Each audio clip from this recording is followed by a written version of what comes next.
Battlegrounds Gaming Engine, or BGE for short, is a 2D virtual tabletop app that can be used to create digital game conversions and play them with friends all over the world.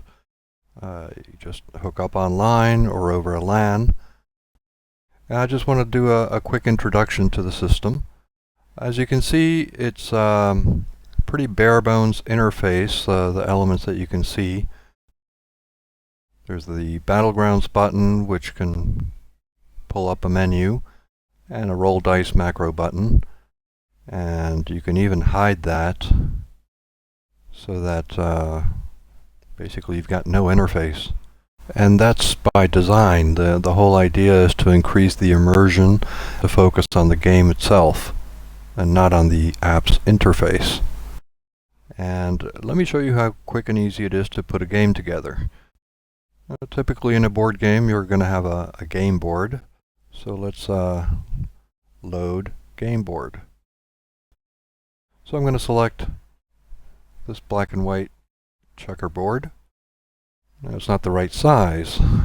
Checkerboard is 8 by 8 squares, and this one has a bit of an edge to it, so it's a little under 9 squares.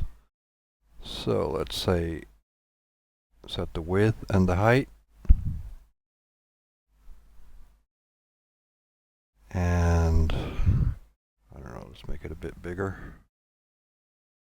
You can adjust the size very precisely.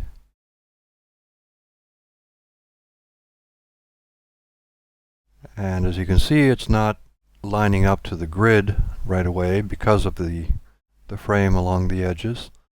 So we can adjust the horizontal offset and the vertical offset until things line up.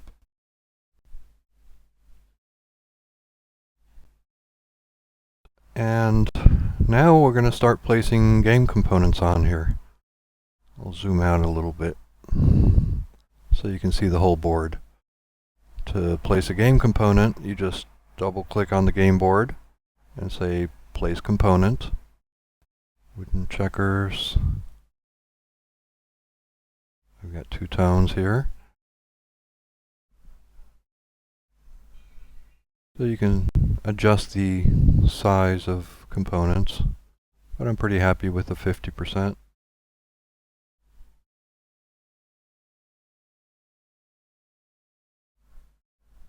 But for this game, I would like to use double-sided checkers. So let's create a multi-token component and select one of these that has 2 sides to the checkers.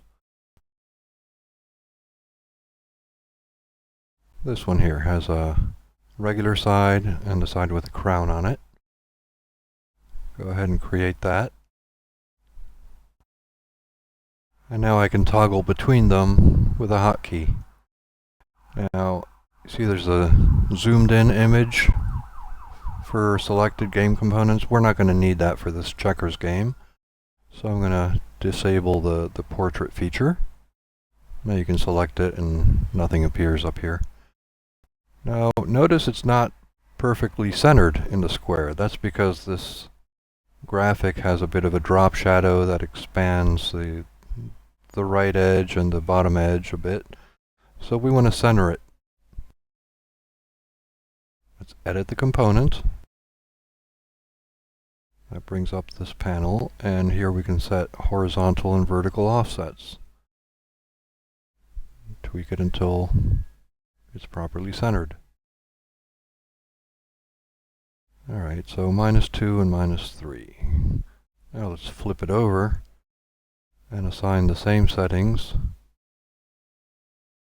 for the flipped side. So now when you flip it over, it stays in the same relative position. And the snap to grid feature makes sure it's always nicely centered. Alright, so we've got our first checker defined. Let's go ahead and put that in place, and I'm going to duplicate it with a hotkey 4 times. Now I'm going to select all 4 of these, duplicate them, make the next row. So there we go. Now let's do the dark pieces.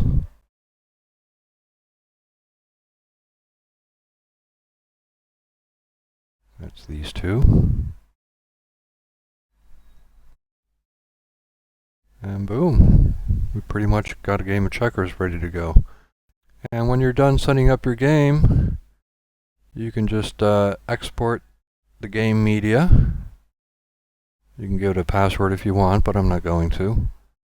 And what that's going to do is it's going to save the game board graphic and the checkers graphics, including the flip side, to a self-contained media bundle.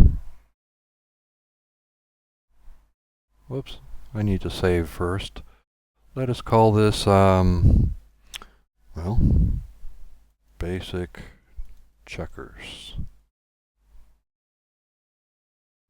Now I'll be able to export the game media. And that was actually pretty quick, no need to wait. And so now if we look in the game media bundles folder, this is the file we just created. We can just send this to our friends and they put it in the same folder and we'll be able to play the game. So that's a quick introduction to how BGE is used to make and play games. If you wanted to, you could host a game session.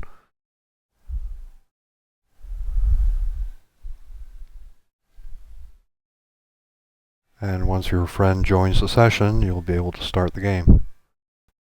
It has built-in text chat, but most people will want to use voice over IP, use Discord or Skype or some other chat program. So that's it. That's a quick primer on how BGE works. Now, I chose the game of checkers for this demo because it's something that everyone knows. It's easy to grasp. But obviously BGE can be used to make much more involved, complicated games. It can handle things like turn sequencing, dice roll, macros, a lot of stuff I couldn't cover in this video. But take a look at the pictures I posted on the campaign page, and you'll get a good idea of the variety of games it can make. I hope I can count on your support to get BGE version 2.0 made. There's a lot of great new features I'd like to add and make existing features look better and perform better.